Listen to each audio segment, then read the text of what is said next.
جو روزہ عبادت بن جائے وہ نجات دلا سکتا. ایک تو روزے کی عادت ہے اور ایک تو روزہ عبادت ہے. روزہ عادت اور عبادت میں فرق کیا ہے؟ عادت یہ سب نے رکھا ہم بھی رکھ لیں، یہ عادت ہے. نہ رکھیں گے تو کیا جواب دیں گے، یہ عادت ہے. نہ رکھیں گے تو لوگ تانا دیں گے، عادت ہے. پھر روزہ عبادت کیا ہے؟ روزہ عبادت یہ ہے کہ اللہ نے روزہ رکھنے کا حکم دیا ہے اور مصطفیٰ جان رحمت نے روزے کا حق یہ بتایا ہے اگر تو روزہ رکھے تو صرف بھوکا پیاسا نہ رہے بلکہ تیرا ہاتھ بھی روزے دار رہے، تیری زبان بھی روزے دار رہے، تیری آنکھ بھی روزے دار رہے، تیرا پیر بھی روزے دار رہے، تیرا کان بھی روزے دار رہے. کان روزے دار اس طرح کہ کان اللہ کے ممنوع کردہ چیزوں کو نہ سنے، ہاتھ روزے دار اس طرح ہاتھ اللہ کے منع کردہ کاموں کو نہ کرے، زبان روزے دار اس طرح کہ زبان اللہ کی ممنوع کردہ چیزوں کو ادا نہ کرے، پیر روزے دار اس طرح کہ پیر اس جگہ چل کر نہ جائے جہاں اللہ نے جانے سے منع کیا ہے. جب تو ان سارے اعضاء کو روزے دار بناتا ہے تو ایسے روزے کے معاملے میں میرا اللہ فرماتا ہے روزہ میرے لیے ہے اور میں ہی اس کی جزا ہوں. ہر عمل کی جزا جنت ہے، روزے کی جزا خدا کی ذات ہے. اسی لیے آقا فرماتے ہیں روزے دار کو دو خوشی ہے، ایک تو افطار کے وقت، دوسرا لقائے رحمان کے وقت، خدا کی زیارت کے وقت. صحابہ نے پوچھا آقا ہم اللہ کی زیارت کیسے کریں گے؟ آقا فرماتے جیسے تم آسمان پہ چاند دیکھتے ہو بلا تمثیل اسی طرح تم خدا کی زیارت کیا کرو گے. یہ روزے داروں کی شان ہے. آج کے روزے کیا ہے؟ جس میں جھگڑا، جس میں غیبت، جس میں چگلی، جس میں فساد. روزے کو عادت مت بناؤ، روزے کو عبادت بناؤ. احساس مٹ گیا، عبادتوں کا احساس مٹ گیا، گناہوں کا احساس ختم ہو گیا. جب تک کہ لوگوں میں گناہوں کا احساس زندہ تھا وہ عبادت کر کے بھی اللہ سے ڈرتے تھے، وہ عبادت کر کے بھی رب کی بارگاہ میں آنسو بہاتے تھے کہ مولا میں تو حق ادا نہ کر سکا. لیکن آج احساس نہیں ہے، اس لیے لوگ ہنستے ہنستے افطار کرتے ہیں. حالانکہ صحابہ کا معمول تھا جب افطار کا وقت آتا وہ ہاتھوں کو اٹھا کر کے روتے اور کہتے مولا روزہ تو چلا گیا لیکن روزے کا حق نہ ادا ہو سکا. آنسو بہاتے، ڈرتے. لیکن آج ایسا کچھ بھی نہیں ہے. ہماری ساری نیتیں تو دسترخوان پہ لگی ہوتی ہے افطار کے وقت. آئیے ایک بات نکل آئی، احساس گناہ. کیا ہے احساس گناہ؟ آقا نے فرمایا نا کہ جب رمضان شریف کا حق ضائع کر دو گے تو اللہ تم سے عزت کو چھین لے گا، تم ذلیل و رسوا ہو جاؤ گے. احساس ختم ہے گناہ کا. اسی لیے رمضان شریف میں بھی گناہ کرتے ہیں اور گناہ کر رہے ہیں تو ذلیل ہو رہے ہیں. احساس کسے کہتے ہیں؟ احساس یہ کہ میں نے کیا کیا. چھوٹے سے گناہ کو بڑا سمجھنا میں نے کیا کیا. ایک خاتون بارگاہ رسالت میں آئی اور عرض کیا یا رسول اللہ مجھ سے زنا ہو گیا ہے، میں نے بہت بڑا جرم کر لیا ہے، آپ مجھ پہ حد لگا دیں، حد جاری کر دیں تاکہ میں گناہ سے پاک ہو جاؤں. اللہ کے حبیب نے احساس گناہ دیکھ کر کے فرمایا کہ جا ابھی تیرے پیٹ میں بچہ ہے، تیرے جرم کی سزا تیرے پیٹ کے بچے کو نہیں دی جا سکتی. اگر تجھ پہ حد لگے گی تو وہ بچہ بھی ختم ہو جائے گا. جب بچہ پیدا ہو جائے اس کے بعد آنا. بچہ پیدا ہو گیا تو وہ لے کر کے آئی. آقا فرماتے ہیں تیری جان چلی جائے گی تو اس کی پرورش کون کرے گا، اس کو دودھ کون پلائے گا؟ جا اس کو دودھ پلا اس وقت تک جب تک یہ کھانے نہ لگے. وہ بچے کو 2 سال تک دودھ پلاتی رہی اور جب بارگاہ رسالت میں آئی تو بچے کے ہاتھ میں روٹی کا ٹکڑا دے کر کے آئی. بچہ روٹی کھا رہا تھا. عرض کی آقا مجھ پہ حد جاری کریں تاکہ میرا گناہ جو میرے دامن پہ لگا ہے وہ دھل جائے. حضور نے 3 مرتبہ اس کو اپنے دروازے سے ٹالا. اگر کوئی دوسرا ہوتا اس کو ڈھیل دی جاتی تو وہ بھاگ جاتا، دوبارہ پلٹ کرنا آتا. لیکن احساس گناہ تھا، گناہ کا احساس تھا کہ یہاں گناہ مٹ جائے تاکہ وہاں جواب دینے سے بچ جاؤں. اس خاتون نے 3 مرتبہ حاضری دی، حضور اب میرا بچہ روٹی کھانے لگا ہے، مجھ پہ حد لگا دے تاکہ میں پاک ہو جاؤں. اللہ کے حبیب نے فرمایا اللہ کی بندی جب اللہ نے تیرے جرم پہ پردے ڈال دیے تھے تو تو نے اظہار جرم کیوں کیا؟ اب چونکہ تو جرم کا اظہار کر چکی ہے، اقبال گناہ کر چکی ہے، اب تجھ پہ حد لگائی جائے گی۔ اور اس کو سنگسار کر دیا گیا۔ جب وہ مر چکی اور اس کو دفن کر دیا گیا تو کسی نے کہا کتنی بدبخت تھی وہ عورت جس نے رسول پاک کے دور میں منہ کالا کیا۔ میرے نبی نے فرمایا تو اس کا گناہ دیکھتا ہے، تو اس کا احساس گناہ نہیں دیکھتا۔ اس نے ایسی توبہ کی ہے، اگر اس کی توبہ 70 جہنمیوں پہ تقسیم کی جاتی تو اللہ ان کو بھی جنت عطا فرما دیتا۔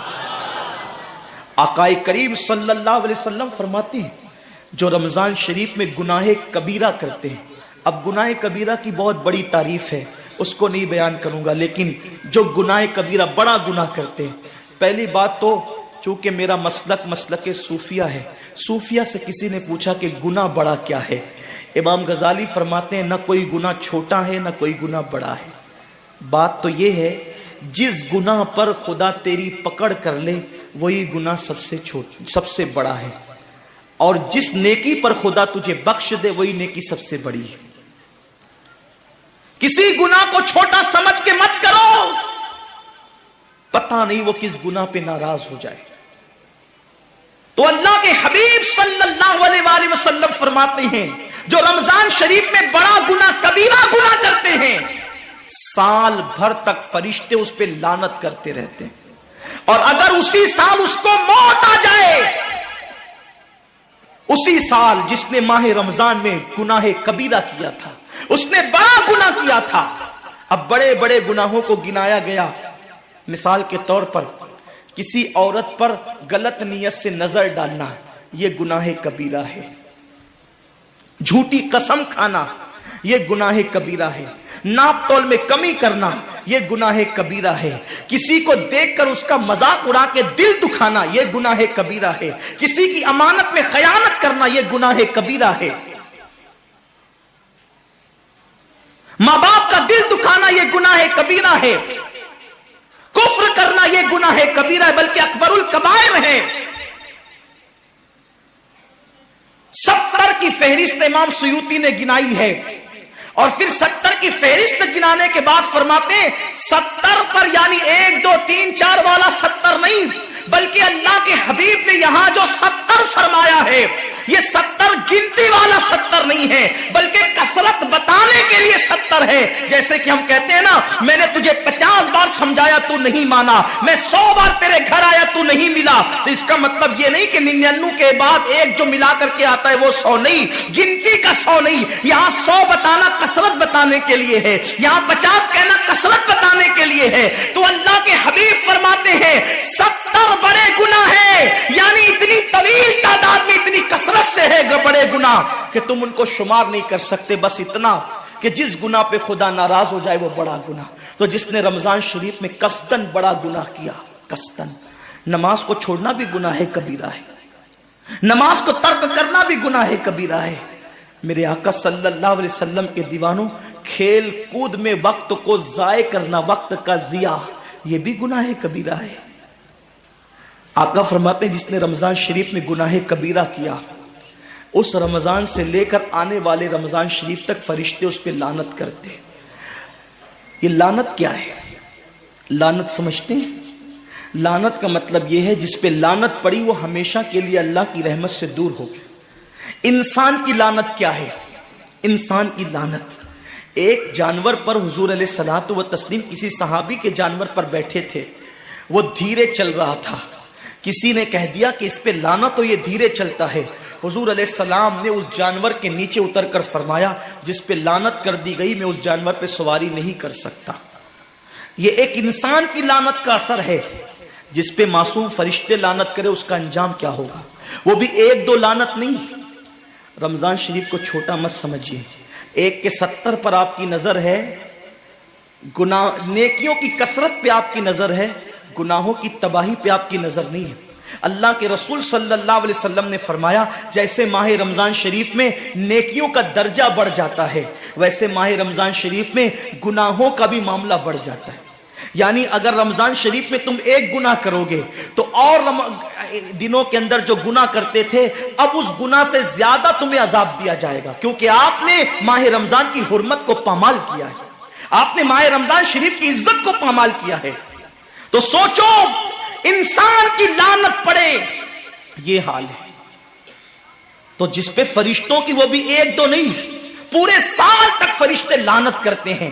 اور اللہ کے نبی صادق و مصدوق نبی نے فرمایا کہ اگر وہ اسی سال رمضان شریف آنے سے پہلے مر جائے تو اس کے پاس کوئی نیکی نہیں ہوگی جو اس کو جہنم کی آگ سے بچا سکے، اور اس کا ٹھکانہ تو جہنم ہی ہوگا۔ خدا کے لیے اپنے حال پہ رحم کرو، اپنے آپ کو جہنم کا ایندھن مت بناؤ۔ ہمارا جسم اتنا طاقتور نہیں ہے کہ ہم اپنے جسم پر جہنم کے عذاب کو برداشت کر سکے۔ میری قوم کے جوانوں، اپنی جوانی پہ اترانے والوں، اپنی قوت پہ ناز کرنے والوں، اللہ کے رسول صلی اللہ علیہ وسلم فرماتے ہیں کہ جہنم کی آگ کی ایک چنگاری اگر دنیا کے سمندر میں ڈال دی جائے تو دنیا کے سارے سمندر آگ سے بھڑکنے لگے۔ اس چنگاری کو، وہ جہنم کی چنگاری کو سمندر ٹھنڈا نہیں کر سکتے، بلکہ سمندر کو وہ ایک چنگاری بھڑکا دے گی اور سمندروں کے اندر آگ لگ جائے گی۔ جو ایک چنگاری سارے سمندر کو بھڑکا دے، اللہ اکبر، اس جہنم کے اندر یہ چھوٹا سا وجود جو چھوٹی سی، اللہ اکبر، اگر بتی کے چٹکے کو برداشت نہیں کر سکتا، جو چراغ کی لو کی تیز کو، جو چراغ کی لو کی حرارت کو برداشت نہیں کر سکتا، جو سگریٹ کے چٹکے پر بے قرار ہو جاتا ہے، یہ چھوٹا سا وجود جب جہنم کے اندر داخل کیا جائے گا اس وقت اس وجود کا کیا ہوگا؟ میرے آقا مصطفیٰ جان رحمت فرماتے ہیں کہ جب پہاڑوں کو جہنم میں ڈالا جائے گا تو پہاڑ ایسے پگھلنے لگیں گے جیسے نمک کو پانی میں ڈالنے سے نمک پگھلنے لگتا ہے۔ میرے بھائیوں، خدا کے لیے اپنے حال پر رحم کرو، اپنے آپ کو جہنم کا ایندھن مت بناؤ۔ اللہ اکبر، تراویح کے وقت میں پیر پھیلا کر محلوں میں بیٹھنے والوں، روزوں کے وقت میں چھپ چھپا کر کھانے والوں، اللہ کی غیرت کو چیلنج مت کرو۔ اللہ کے حبیب نے فرما دیا کہ جو گناہ کبیرہ رمضان شریف میں کرے گا سال بھر فرشتوں کی لعنت ہوگی۔ آپ کہتے ہیں مسلمان کلمہ پڑھتا ہے، مسلمان نبی کا غلام ہے، مسلمان نبی پہ جان قربان کرنے کے لیے تیار ہے، اتنی مصیبتوں میں کیوں ہے، اتنی تکلیفوں میں کیوں ہے، کیوں تباہ ہو رہا ہے مسلمان؟ ارے جس پر فرشتے پوری سال لعنت کرے وہ قوم تباہ نہ ہوگی تو کیا ہوگا؟ اس قوم کے گھر نہ جلیں گے تو کیا ہوگا؟ اس قوم کی بیٹیوں کی آبرو نہ لوٹے گی تو کیا ہوگا؟ وہ قوم غربت کی چکی میں نہ پسے گی تو کیا ہوگا؟ آؤ سچی توبہ کر لو، توبہ کے دروازے کھلے ہوئے ہیں، اپنے گناہوں کا احساس کر لو، نادم ہو کر قدرت کی بارگاہ میں پلٹ جاؤ۔ میرا رب فرماتا ہے فَفِرُّوا إِلَى اللَّهِ، کہاں جا رہے ہو؟